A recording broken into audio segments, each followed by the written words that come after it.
really can't look at what's going on in the country or the state. You really want to understand what's happening in your community to really feel a sense of how you should be acting and how you should think about what to do and what not to do. The numbers obviously are numbing when you recognize that those numbers represent individual people with families who are part of a community.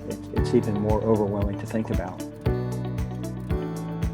I never imagined in January and February that come August we would still be having this struggle to figure out what is the right amount of protecting yourself versus life must go on. And frankly, this is going to be our new normal for a little while. We're still actually at a case number now that is significantly higher than the peak. Good news is we're doing much better. Bad news is we still have a long way to go, and it's still dangerous out there.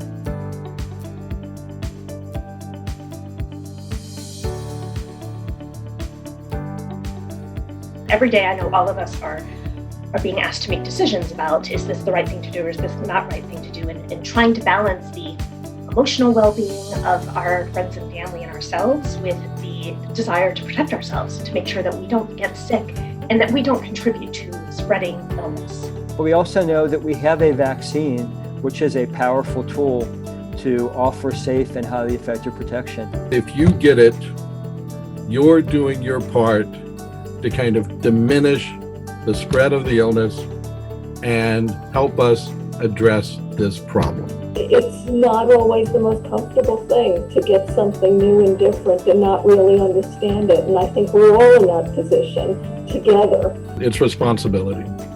It's Kol Yisrael Arabim Zeh B'Zeh. We all are responsible for each other. And it's not about you, it's about what's good for all of us. So wear your mask, socially distance, and try to stay out of high-risk enterprises.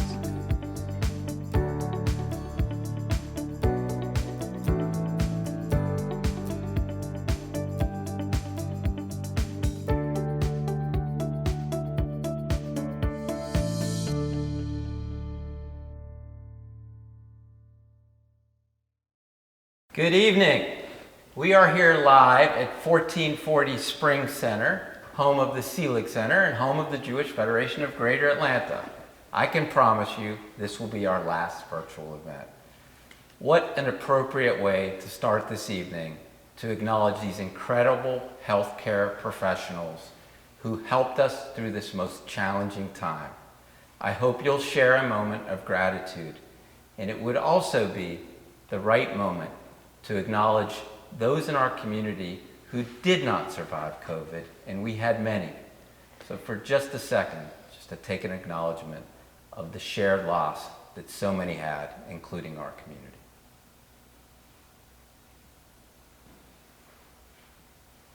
Thank you. Just a second, I seem to be getting a phone call. Steve, I told you I can't stop the annual meeting. I know, I just can't stop it. Tony called me already, Trey called me. We can't change the time of the meeting. I'm sorry. Sorry, that was Steve Koonin. Apparently, hundreds of thousands of people are not watching the Hawks game because they're tuned into our annual meeting. So I promised them we'll be over before the end of the game. And those of you that are tuning in, hopefully it's on your smaller screen and you have us on your larger screen and keep us posted of the score. So a couple reminders on your screen. You've got some trivia. Hopefully you'll play with it and answer questions. We'll get to that a little later, but we're going to get right on with our program, starting with an incredible award, and you're going to see such amazing members of our community that are being honored tonight. And we'll start off with two of them that are totally appropriate, and that's Jada Garrett and Adam Hirsch, winners of the Abe Hirsch Award.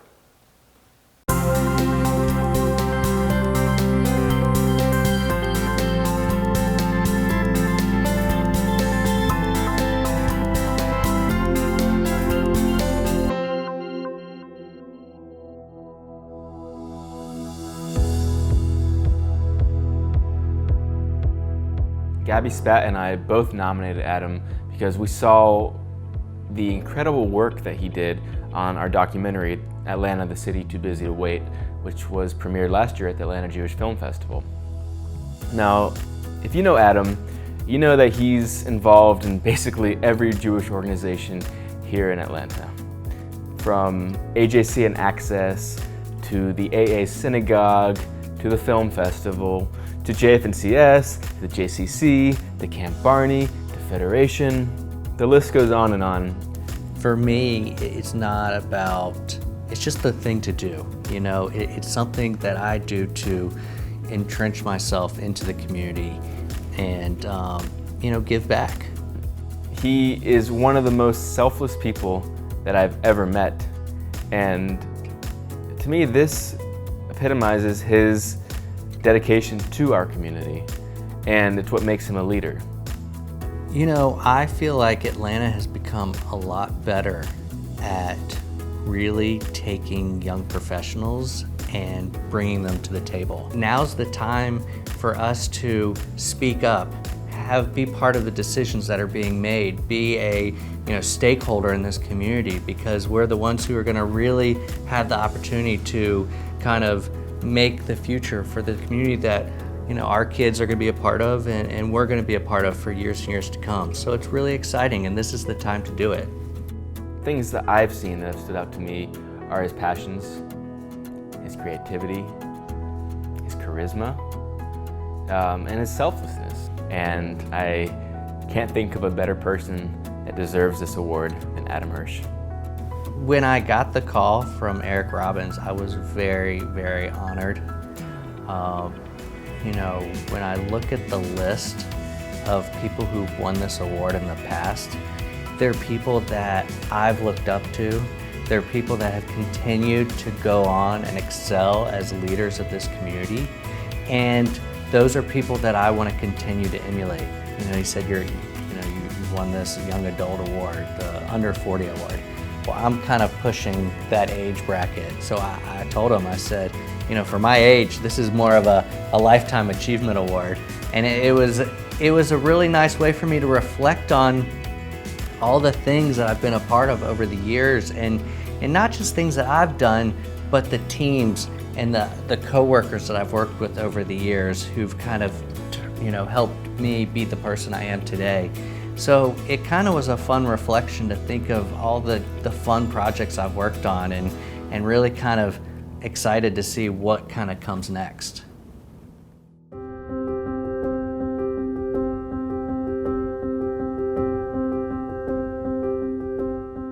When I think of leadership, Jada Garrett comes to mind.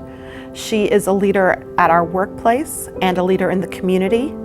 She is passionate about making the Jewish community welcoming, inclusive, and a better place to be.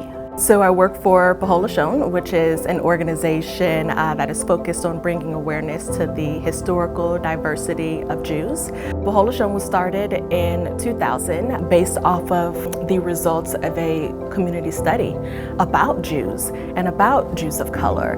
And so under my role in B'chol Lashon, we are getting our feet wet here in Atlanta, just curating this environment of belonging where all Jews feel heard and seen and represented and respected. I am an Atlanta native, born and raised here. It's so special and important to me, and I love that I can do this work here in Atlanta. So she's working constantly in the Jewish community, and it's just amazing to see her dedication and her commitment. She works very hard to make the world a better place. She makes it look easy, and I know it's not, because very few people are doing it at the level that she's doing it.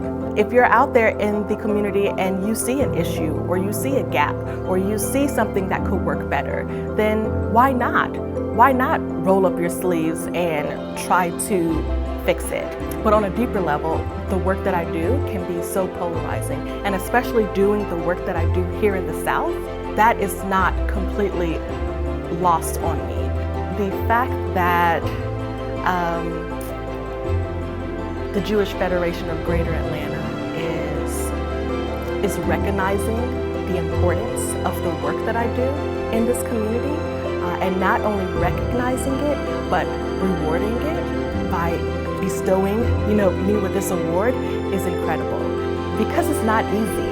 And so I am just so incredibly honored by this award.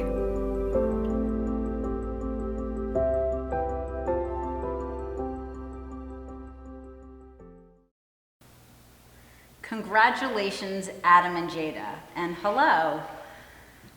These words, to care for, connect, and strengthen our Jewish community. These words come from Federation's mission, and for me, came to life in a way I never expected. They truly are words to live by. I was at my first in-person social gathering a few weeks ago when two past board chairs, Marty Kogan and Jerry Benjamin, gave me this knowing look and asked, "So, how's the year going?" Without skipping a beat, I responded, "I've had the best seat in the house." I wasn't describing the comfy set behind me or reflecting, but I was reflecting on the arc of this past year as I realized the privilege that I was granted this close-up view of our Federation and our Jewish community living out the words of our mission. For we have cared for, connected, and strengthened the Atlanta Jewish community at a time when this world felt as though it was spinning out of control. More often than not, my seat was a Zoom room, like so many of us. And from my perch, I saw Federation's leaders and donors come together and support the 4.3 million COVID emergency campaign. And in doing so, we cared for survivors and preschoolers, for our seniors, struggling families, our overburdened Jewish institutions, and those without resources and food. I've had the very best seat in the house because it allowed me to meet these amazing Israeli Shinshanim. And for those that haven't yet met them, these are our Israeli high school graduates who are taking a gap year before serving in some amazing positions in the IDF. Working long days under COVID conditions in our day schools and synagogues, they work with our youth groups, and this summer in our camps, they help Israel come to life by infusing our community with this great passion and love they have for their country, for Israel. From this seat, I've had the opportunity to work with visionary donors to think through the best way to invest in Jewish education in all its forms, and to grow our Atlanta Jewish Foundation, which remains the most promising source for future investment in our Jewish community. To help teens, or more teens, and young adults travel to Israel, we've created Jewish places across Metro Atlanta, nurturing the youngest Jewish souls in our community by providing more overnight camp scholarships, achieving a goal-breaking annual campaign coming off of COVID, and keeping our Jewish community safe and secure, always. My best seat in the house also afforded me the gift of partnership. In Lisa Galanti, I've had a partner and a friend who brings her passion, her wisdom, and her engaging leadership to everything she does. Lisa lifts up people and ideas and motivates others to do the same. She continues to motivate me to do more. And our other partner, Eric Robbins. Those who know Eric well know he has a big vision that is grounded in this community. He's mastered a very difficult art, the art of leading with both his head and his heart, and that shines through as he leads this amazing professional team at Federation, and he takes it with him everywhere he goes. I've always been motivated, like so many of us, by working with those who either figuratively or literally sit around the table, sharing their wisdom, their time, and their resources. And if this year has taught me one thing, it's that Federation's table and our community's table is filled with a diverse, committed, and collaborative group of outstanding volunteers and leaders. From my best seat in the house, I've seen us live our Federation values, our community values to the fullest. And as we continue to care for, connect, and strengthen our Jewish community, I remain committed to live by these words. And knowing we pass the seat on to Matt Bronfman, I know that Federation's future and our community's future is in the very best of hands.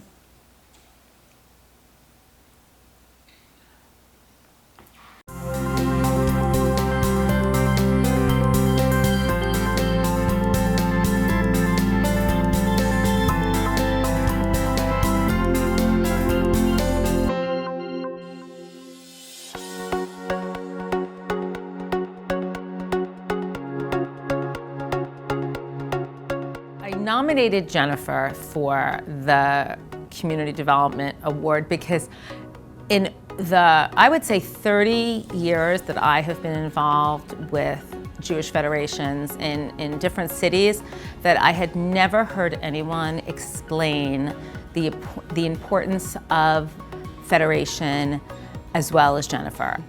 We're one community. No matter how we slice it, no matter how we use it, we're one people, one community. We are the only givers to our community. So if you give to an agency outside of the Jewish world, other people are participating. But it's only us that are going to build and sustain our community. And so I think, first and foremost, that's important to me, that my giving goes to a broad cross-section of people who are my people, my community. Not everybody fully understands what the Federation does, and Jennifer has a sensibility about it like no other. And she came from an amazing community in Cleveland and really understands how important it is and the vital work that we do. Federation is the only agency that plans for the future of the entire Jewish community, regardless of your age, your denomination, your sexual orientation, whether you're a Jew of color, whether you're Sephardic, whether you're Ashkenazi. The Federation takes all of those people as equal and plans for their future and makes sure that they all have a safety net. She came to Atlanta and she wanted to make it better. She asked really important questions. She tried, to make us be our best selves. But what's so refreshing about coming to Atlanta is there's always an influx of people coming in and going out with new ideas from other agencies, from other Jewish communities across the country, and bringing new ideas and innovation into the community. But then what else excites me is it's a core value to this Atlanta Federation to be innovative. Although I'm truly touched and honored to be given an award, I get so much from the work that we do that this is just sort of gravy on the mashed potatoes or icing on the cake. And the cake's really the part that makes all the difference to me.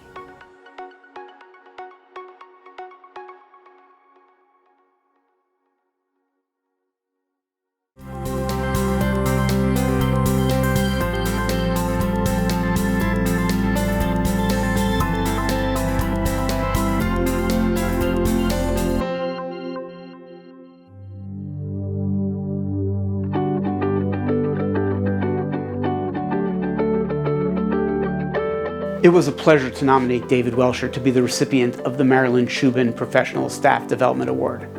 David is an inspired innovator, a gifted educator, and a compelling leader who is enthusiastic about sharing his passion, vision, and knowledge. So I'm really thrilled with his selection, and he just joins a rank of individuals who have come before him who have had the same kind of dedication and passion, and the community has been the beneficiary. The Epstein School authentically prides itself on creating unique Jewish identities. So how one person celebrates being Jewish can be completely different from how another person celebrates being Jewish, and really all are welcome. So for me growing up, I was pretty much the only Jewish person my age. It was not necessarily something I would celebrate, and meeting new people, it was something I was mindful of, and sometimes even I would hide. But when I went into the Epstein School and saw how powerful it is to celebrate being Jewish, I knew that A, this was a perfect home for myself and my family, but B, I also knew that I could bring that unique perspective of all of our paths are very different, what it means to being Jewish. And at our school, all are welcome. Anyone who has ever taken a tour with him is just totally impressed by his passion, his enthusiasm, his knowledge, his engaging personality. He has inspired more of the Atlanta Jewish community to explore and embrace Jewish day school education in a city filled with options.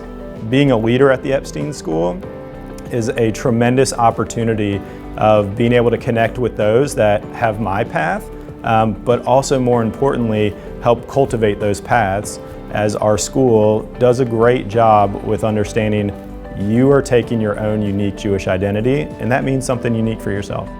Biggest piece of advice I give myself and other future leaders is listen, listen, listen, and trust the people around you. I have an awesome opportunity of working with a tremendous team, and so it is listen and trust the people around you.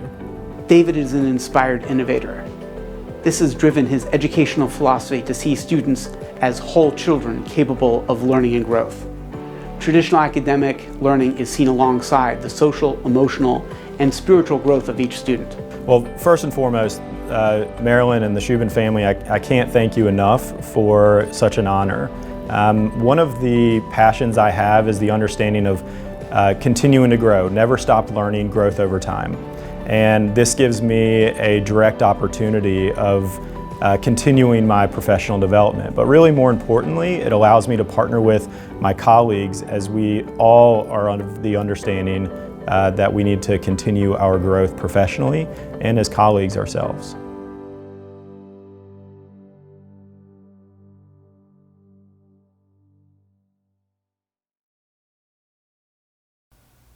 Good evening, everyone. With young leaders like Jada and Adam, Jennifer and David, I'd say our Jewish future is clearly in great hands.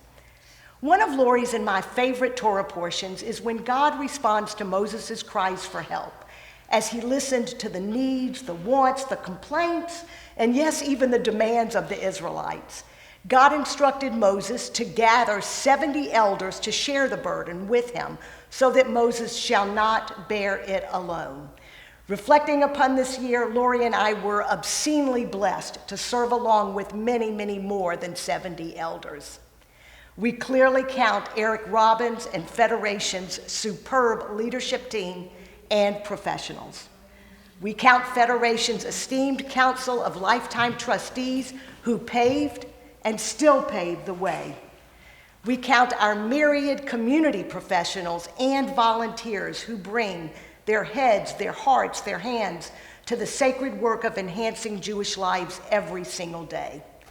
Lori and I also count our inspired Board of Trustees teammates, so dedicated to our mission and the tangible and defining differences to care for, connect, and strengthen Jewish Atlanta, Israel, and the world, thereby setting the stage for more good to come. And personally, I was uniquely blessed to serve side by side with Lori, whose care for all things Jewish community made this vital and challenging work so fulfilling, successful, and fun. Perhaps the adage, "it takes a village," is a modern twist on this time-tested Torah wisdom. Regardless, both guideposts highlight the vital importance of team, of family, and of community, which certainly resonate as we wrap up this rare and resilient year. Through the worst of times together, Jewish Atlanta brought powerful grit, passionate purpose, and unyielding dedication every day. Computer screens were adorned with faces of so many servant leaders, elders all, mobilizing as indomitable spark plugs to plow forward exuberantly and forcefully to do good and to do right. The compassionate collaboration and the extraordinary partnership among Jewish Atlanta's 100 plus agencies, synagogues, and organizations reflected the all-time high of a united quest to thrive in the face of difficulty, as we, the Jewish people, have for centuries. And with transcendent spirit, you, our Jewish community, gave so generously with time, wisdom, and wealth. It was, therefore, the best of times. So let us celebrate with immense respect, abiding love, and great blessing how our Jewish Atlanta, Israel, and Federation embody a conjoined heartbeat that is destined to grow. There is no stopping us now. And in my opinion, there is no greater community to call home, to call family, than the extraordinary mosaic of our Jewish Atlanta. And I thank you all. As Lori and I hand the reins to Matt Brofman, from whom you'll hear later, we can't imagine a more exciting, important, and energized time. Our Jewish family and future are indeed in great hands. So onward and upward, together we will grow.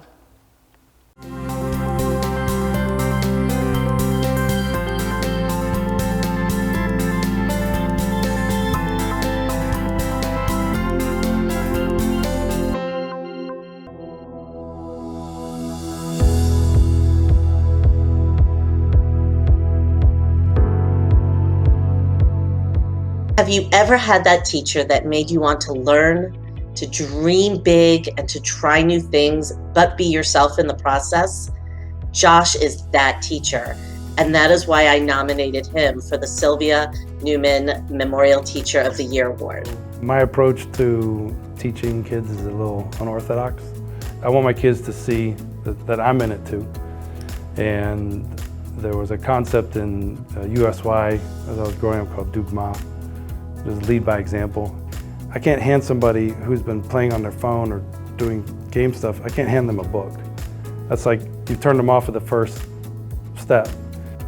My daughter's dyslexic, and just trying to work with her kind of showed me there's some different ways to do things. And we ended up teaching my daughter and some of her classmates how to read Hebrew using Minecraft, where they would build 3D pictures of the letters in the software, and then you could fly through it like in 3D. We wrote Ein Kamoha, we wrote Matzah, And for the next 5 months of instruction, we were building letters in Minecraft. And on the last day of class, I got out the Siddur, I said, here, read this. And I just pointed, and they started reading it. So there's an annual shofar competition where I teach the kids how to blow the shofar and the different notes. And then we have a competition for the best one that can make the notes with the right sounds. And in the process, the kids, they learn a skill. I nominated Josh because he is an inspirational teacher and our students love him. Josh has a unique style where his students can explore and learn and be themselves in the classroom. So the award is fantastic. I'm proud of that. It brings pride to me, to my name, to my synagogue, to all the people that are in our community. It's fantastic that we can recognize teachers for going above and beyond. And hopefully some of those things that I'm doing can carry forward to other people. It's not my gift to hold like this. It's my gift to be like, y'all can use this too.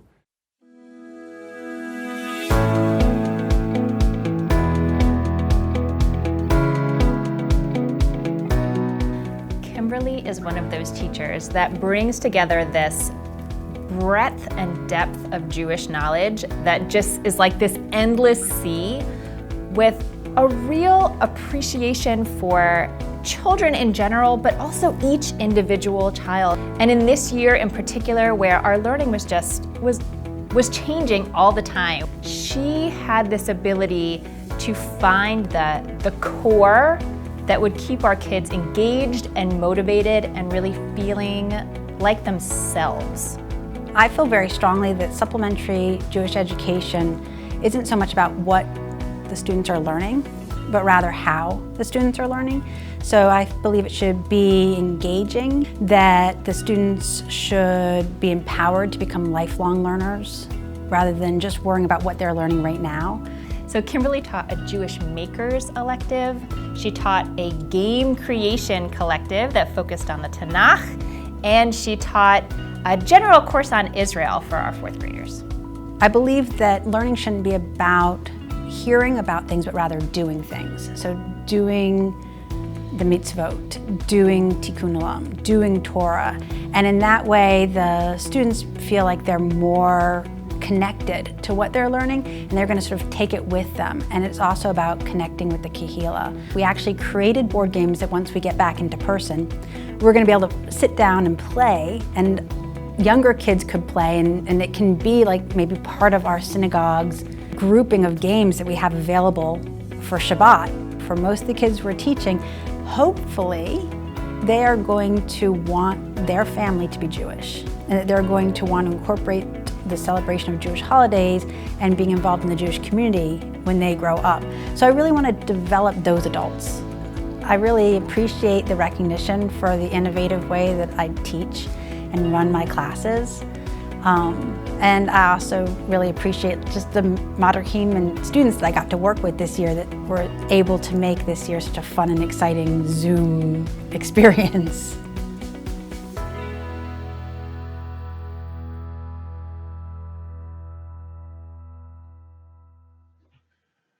And now for the business.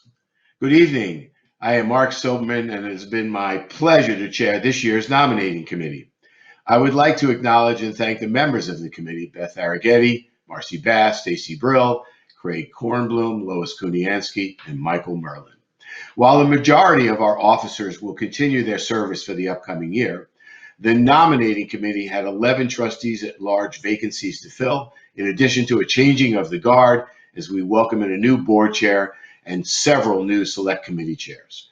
Before I announce the new slate, I would like to take a moment to express my deep personal gratitude to Lisa and Lori for their leadership as co-chairs of the board this past year. The slate being presented for election tonight is an extremely qualified group of people, each bringing in a unique personal skill set and point of view to the table, and all share a deep commitment to the Jewish people in our incredible Atlanta Jewish community. We know our community will benefit deeply from their commitment. It is my honor to present the nominees. You can see a complete list of the Board of Trustees for the fiscal year 2022 on your screen. In accordance with the Federation bylaws, having received no other nominations, I move to elect the nominated slate for the terms and capacities as presented. Please indicate your acceptance or opposition in the poll on your screen.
The nominees have been duly elected.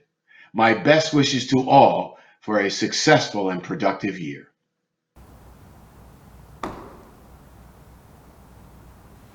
Hello again. It's me. Hope you're enjoying the game, but more importantly, hope you're enjoying us. I want to remind you, you'll have till the end of my presentation to respond to the trivia and to the questions on the website, so hopefully you'll do that. And I want to ask Lori and Lisa, if you please come stand up here for a second with me.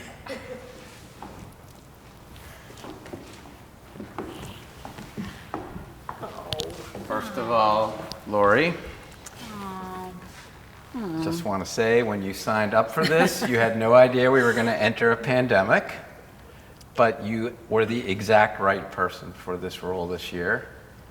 Your commitment to this community, your curiosity, your strength, your commitment, your thoughtfulness, and all that you did to help us through this incredibly challenging year, and for being my partner in all of this. I know this is not the end for this community. My guess is this will sit among many, many other things that you are going to continue to do for this community and for humankind. We were very, very fortunate to have you this year. Thank you. I was fortunate too. Wow.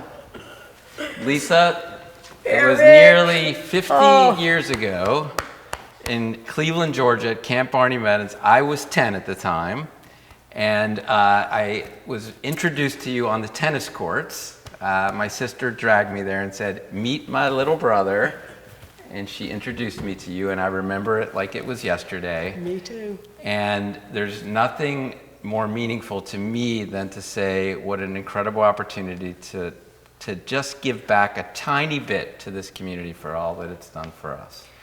And your passion, you're a dreamer, you're a storyteller, you strive to continue to only do better, and we will only do better, and you've done so much for this community this year and for years, and this for you too, as I know only the beginning of what you'll do. Thank you, Eric. Thank you, Lori. Thank you, everyone. And I know Judy and your mom and dad are looking at this moment knowing 50 years later we're here together.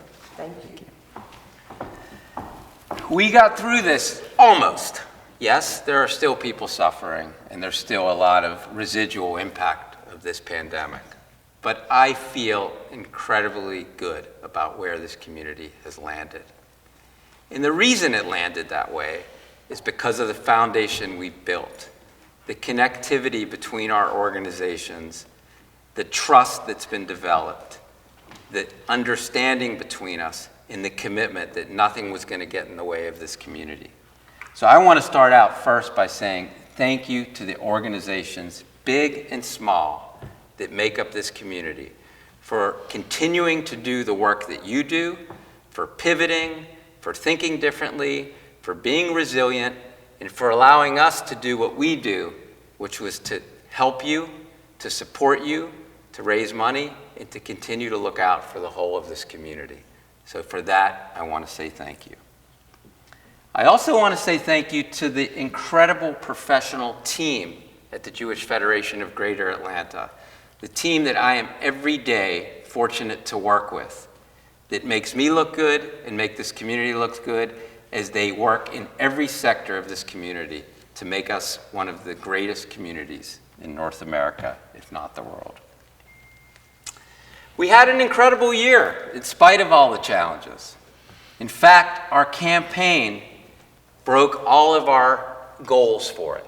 And that just doesn't happen by accident. That happens because of leadership. And there were plenty of leaders. But let me point out one. Tim Schrager, chair of our campaign this year, never knew what he was getting into, did not know that the pandemic was coming when he agreed to do it, but he did it. He did it with persistence, he did it with optimism, and he did it with success. Thank you, Tim. Many, many, many of our donors, and you're all out there, thank you for going above and beyond. We had a great campaign, and we also had a lot more money come in for the COVID response fund. But let me also give a special thank you to Annie and Susie Wilner and the Bunzel family for endowing our first position here at Federation, the Chief Philanthropy Officer, and for endowing a gift that will help us engage the next generation moving forward. Thank you for one other thing that the Bunzel family did for us, which is to show the importance of legacy giving and how transformational it can be on a community. And hopefully, others will follow that lead, because that's how we're going to continue to build a strong and vibrant Jewish future. Lastly, I want to thank the leaders who made sure we took care of all of those that are so vulnerable. And I'm going to cite one. That's Sherry Aviv. Sherry has been a champion for our survivors in this community, and the rest of Greater Atlanta has recognized it. I'll be the first to tell you that Sherry will be the award winner of the Volunteer Fundraiser of the Year for the Association of Fundraising Professionals in the fall. She'll follow Etta Ray Hirsch, who recently was the fundraiser, or the Philanthropist of the Year last year. Says a lot about our Jewish community. And thank you, Sherry, for reminding us that many in this community who are vulnerable needed special attention. And we raised over $1 million to make sure that our survivors will continue to live out their lives in dignity. 5 years ago, I stood on this same stage when I accepted this position in my first annual meeting. I told you then that change was in the air, that the Jewish world was changing like it had never changed before. Let me tell you something about this pandemic. This pandemic was a catalyst for change that was already happening. So if we were looking at change then, put your seatbelt on now. Let me just cite a few examples. Look where I'm talking to you from. Look at the technology. Look at the platform you're looking at us, looking how you're multitasking. Look at how fast technology has changed this year. Let's talk about diversity, equity, and inclusion. Was that part of our vocabulary then? Let me tell you, it's going to be a part of every single lens we look through this community and we look at the world moving forward. Consumer behavior. I assume if you weren't watching the Hawks game on your second screen, you might be scrolling Amazon. So just 3 examples of where change has really taken place. But our Jewish community is changing too. Let me remind you that we are philanthropic champions and that we will continue to raise more money, and do it with excellence. But that is just what we do. That's not why we exist. We exist to build Jewish identity and to secure a Jewish future for Atlanta and the rest of the world, but mostly Atlanta. That is going to be a much more challenging job moving forward. What are we going to do to address strengthening Jewish identity and the Jewish future? We're going to look at it through 3 lenses. One is Jewish education. Jewish education is going to change. Our full-time Jewish education programs are going to change their curriculum, how they're structured, where they're located, how they're meeting families, how they're engaging families, and all that they do. And it's all going to be for the better, and we're going to greatly enhance the number of kids that are committing to Jewish day school. Part-time Jewish education, where most of our children are educated, has changed immensely over the last several years, and it's going to continue to change. More after-school programs, more family programs, more online things that are going to happen to engage these folks.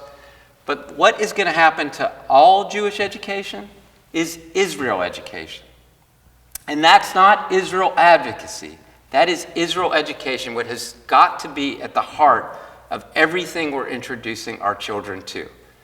We just lived through a terrible war, and we know that if we do not engage these children and give them the history of Israel, to give them the facts about Israel, to help them understand Israel and all of its challenges and all of its triumphs, so that when the anti-Semitism follows and when the anti-Israel follows, whether it be at their middle school, their high school, their college, or wherever they are, they have the tools and they have the understanding to not only defend Israel, but to explain why Israel is such a central part of our Jewish identity.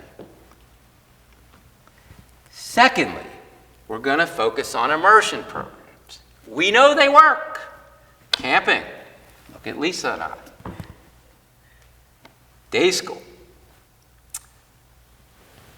Family programs. Birthright.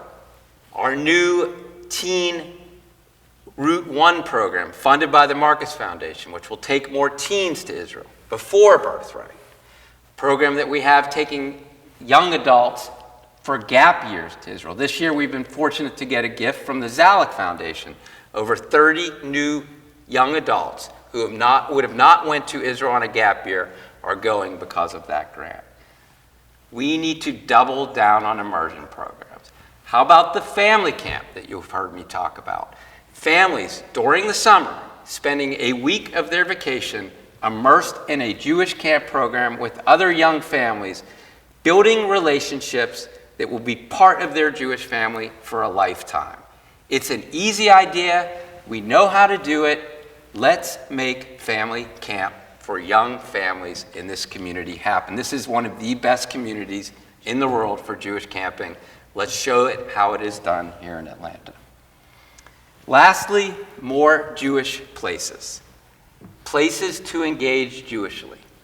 Places like Chabad in Town has built on the Beltline. I commend them for that. Risk-taking, trying new things.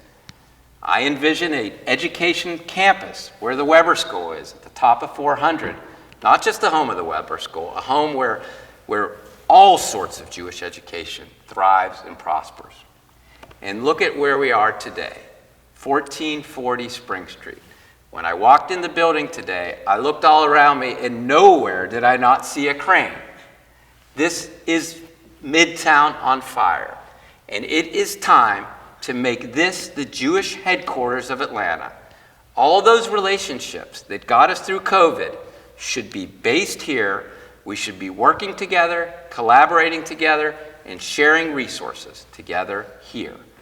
This should be the heart of Jewish education.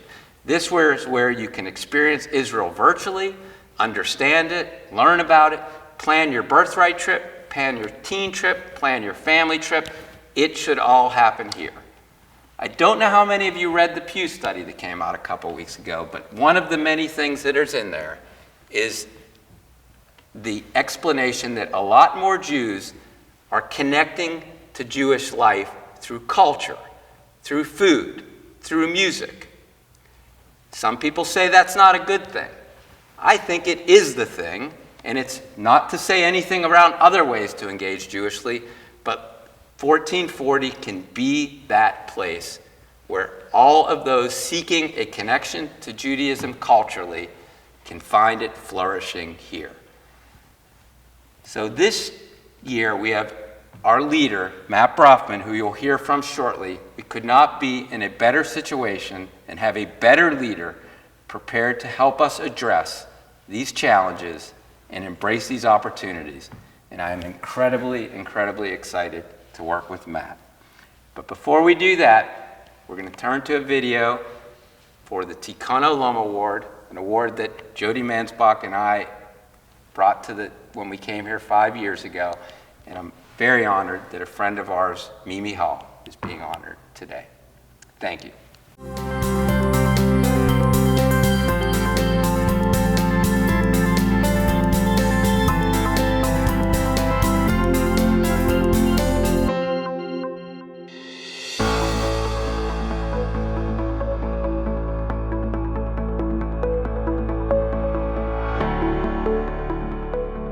Mimi Hall has incredible empathy, and I think you can see that in her commitment to Concrete Jungle. She has been a volunteer leader for several years and recently assumed the position of board president because everyone else on the board realized how amazing she is. All of Concrete Jungle's programs are for the mission of leveraging underutilized land and fruit trees around the city and in Athens to provide year-round sources of food for those who need it. And Concrete Jungle is really powered by volunteers, where we serve community by building community. I got involved in October of 2012, so almost 10 years now, and we were entirely volunteer run for the first 5 years of the organization. Mimi is a big spirited person, and when I think about the work that Concrete Jungle does and when I think about the person that Mimi is, it just ticks all the boxes. It's social justice, food justice, growing things, compassion, and awareness of the environment, and a Jewish sense of making things right in the world. Food access is a growing concern in Atlanta. Inequality is a growing concern in Atlanta, and Concrete Jungle faces those challenges head on. We serve food insecure households in the metro Atlanta area and also now in the metro Athens area. So Tikkun Olam, literally repairing the world, and if we think about the world as a vessel that is broken, that we each need to do our part to put the pieces back together and reform it in a vision that works for everyone, Concrete Jungle is like exactly the way that I want to be spending my time doing that. It's fun, it is beneficial for the people who are doing it and for the people who are receiving the benefit, and it helps the environment because we are protecting our fruit trees, we are growing more food, and we are connecting people literally to the land that we all rely on. Why is Mimi dedicated to Concrete Jungle? It's because she cares about people, and she cares about things that unite us. And there's something that I think is true for all people is we feel a sense of community around a shared table. Growing up, we did Shabbat dinners at my house every Friday night, and I think that's true across all cultures where we connect over food, and Concrete Jungle is a part of that. Like, it makes food a conversation piece, it brings people together over food, and it's a huge part of building community and of my Jewish values.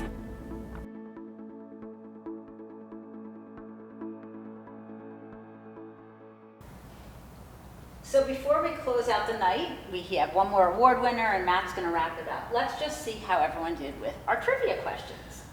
I have the first question. It was on PJ Library. How many people were engaged by PJ Library this year through a combination of in-person, online, and hybrid?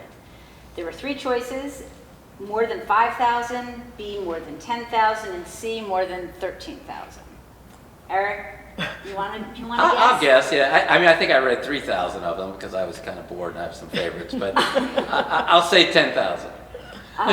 Okay, well, our community thought more than 13,000, and both of you are way more than I thought, but the answer is more than 10,000. In fact, PJ engaged over 10,500 people this year. I had thought it was closer to 5,000 because I know that's how many books we send out, but apparently we do so much more. And we do lots of programming. We've had, I think there was an in-car scavenger hunt this year. Anyway, so PJ is up and going. Awesome. All right, second one. How many pounds of food were given out by the JF&CS Kosher Food Pantry this past year? More than 17,000 pounds, more than 74,000, more than 200,000 pounds. Lisa, you want to take a guess? I'm terrible with weight, but I will go with B, 70,000, more than 70,000 pounds. Our community thought the answer was more than 200,000, which turns out to be right. We gave out about 209,000 pounds of food this year. And by point of comparison, that is 3 times what we did in the 1920 year, sort of a quote-unquote normal year, so 3 times. And beyond just the amount of food that was given out, one of the things that amazes me is some of the partnerships that were forged. For example, JF&CS partnered with the Epstein School that contributed its food services team to step up to the plate. So really great story of Atlanta giving. Oh, just wonderful. And speaking of Epstein, I'm going to take the next one. This is about day schools. So how many new students enrolled in our day schools this past year? A, more than 225, B, more than 425, or C, more than 625? Lori, you haven't answered yet. Okay, it's been a while since I've had day school kids, but I'd say A, more than, was it 225? Well, you and the community both answered A, more than 225, but the correct answer is more than 425 new students enrolled this year. And I have been, and hope you have, everyone has been so energized by the way the day schools have come back, given full day school, no closures, open from day one, and delivering just great experience for all of the families and the kids. And on top of, or really what made it possible, was the partnership with Jewish Home Life, with Jewish Home Life coming in and providing COVID tests for administration, faculty, and everyone to ensure the safety. A testament to the type of partnership we've all been witnessing that's just exploding throughout Jewish Atlanta. And on top of just great day school education throughout our community, we're seeing more and more educational opportunities emerge for all life stages and all ages, which is wonderful. Let's all go to school. The last one. How much money did Jewish Federation of Greater Atlanta raise for COVID-19 Emergency Response Fund? Matt, you want to take a shot at that? $4 million. $4 million. You thought like our community, which also said $4 million. But we've actually raised close to $4.7 million when you add in all the sources that provided to that fund. And about 3/4 of that money went to individual emergency needs, and about another quarter of that went to the organizational needs. We were very, very fortunate to have that money to be able to help schools that had testing issues, to help Jewish Home Life with all of its challenges, to help the JCC provide health care for many of its furloughed workers, to really just be there for anything that came up in the community. It was really Federation doing what Federation was built for. And we continue to have a few left. We did that intentionally, knowing that not everything's done, that our camps, which are opening up now, have tremendous expenses to keep many children who still are not vaccinated safe, and staff members, etc. So a true testament of the great work of this community and what we can do as a collective.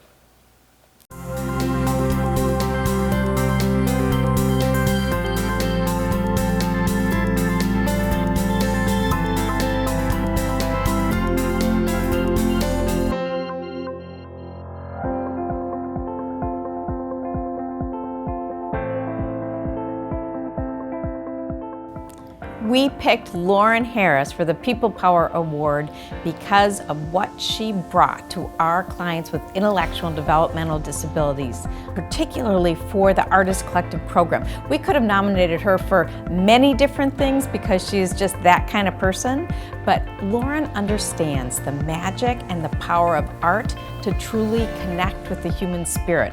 One of the reasons why it's so important for our clients at JVNCS to interact with other artists, it's all about, I think, integration into the community. I think historically, there's been a lot of discrimination against adults with developmental and intellectual disabilities and that they should have their own individual program, but this program is all about community access and collaboration. Since the pandemic started, they created art on a virtual platform. They delivered bags of supplies to every client's home, and then they did lessons. I'm using my watercolor here, and then filling in right here. You can see my tea. These clients in the middle of the pandemic, this was the light of their experience. Previously, we weren't able to include young adults or children volunteering with these clients. Because of the pandemic and because we were offering classes virtually, we've been able to engage the next generation of Jewish Atlanta to volunteer with our clients. Her hands-on volunteer work in our community has a huge impact on a small group of people whose quality of life is enhanced by her programming with the Artist Collective. She truly embodies the essence of what it means to win the Mary and Max London People Power Award for her hands-on volunteer service to our community.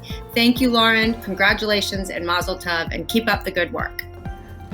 I think the honor is to be able to bring people to come back month after month to work with these clients is so fulfilling. I think that's my greatest passion in this community, is getting others, to give their time and their talent. And I think a lot of people have excuses as to why they can't, and I always tell my kids, if it's important, you'll make time for it.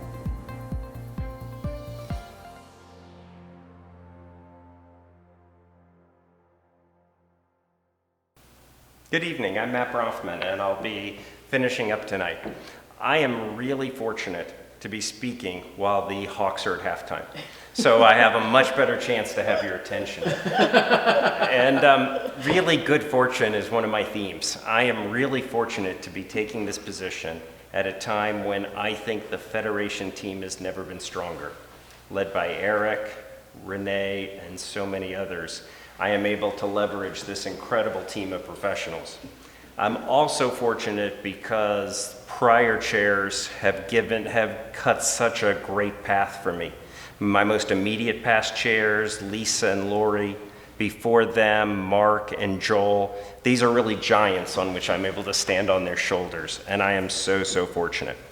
While we talk about my good fortune beyond just the Hawks and the current team involved in Federation, I'm fortunate to have a great family that has been involved in the community in my hometown of Kansas City, in Atlanta with my in-laws, my wonderful wife and children. One of my themes in life is how fortunate I am. I believe in what Steve Seelig, my good friend Steve Seelig, said, which is, I've done well because I've tried to do good. And for those who share that philosophy around how can we be a better community, how can we give back, I really want to talk about my themes and what I think are important to me going forward for us as a community champion and a philanthropic champion. So I want to highlight a few of my goals, and I'll keep it brief. We're the most welcoming community in the country. I'm something of a demographer in my day job, and no doubt people are going to be moving here from all over the country. And one of the things we have to do is take these strangers and turn them into our community. And we do that by being the most welcoming community we can be. The second thing I want to be is a really giving community.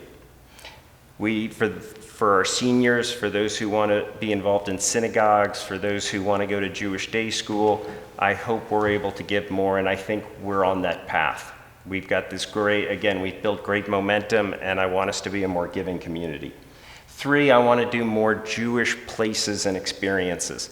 I'm a real believer, again, in my day job, that in this 21st century, you've got to get people out of their pajamas. You got to get people off of purely social media and get them to places where they can meet quote unquote strangers, where they can become part of a community, because you don't become as much a part of the community if you're simply on your computer. So one of the things we need to do is create places, and we need to create them south of the city. We need to go north of the city. We need to follow that in-town demographic more in the city, and we need to create places that will surprise and delight that community, where they'll want to go, where it's good enough to get them out of their pajamas and come socialize with other people. The other thing I want to do is grow the Atlanta Foundation. We had this incredible response to the pandemic that has already been referenced.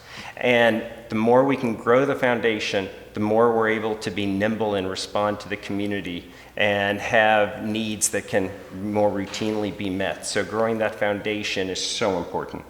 Finally, one of the things I really want to do is make sure the Federation gets the credit it deserves. In some ways, we're an invisible hero. We're the glue that holds the community together. We incubate new charities. We foster innovation. We provide the infrastructure from accounting to other things, the backbone. We provide community-wide security. But these things, these backbone, these back-of-the-house things, sometimes don't get noticed. And people talk about, I give to my synagogue, I give to whatever. We need to tell our story, because what we do is so vital, holding that community together. We're the ligaments, the tendons that hold it all together. And we need to spread that word so that people appreciate the valuable role we do as the community and philanthropic champion. So these are my goals.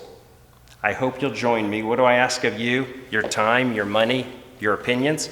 I'm always available. Those who work with me know that. I welcome your thoughts as to what we should be doing. Thank you for this honor. I look forward to working with you. Have a good night, and go Hawks. Have a great night. Thank you.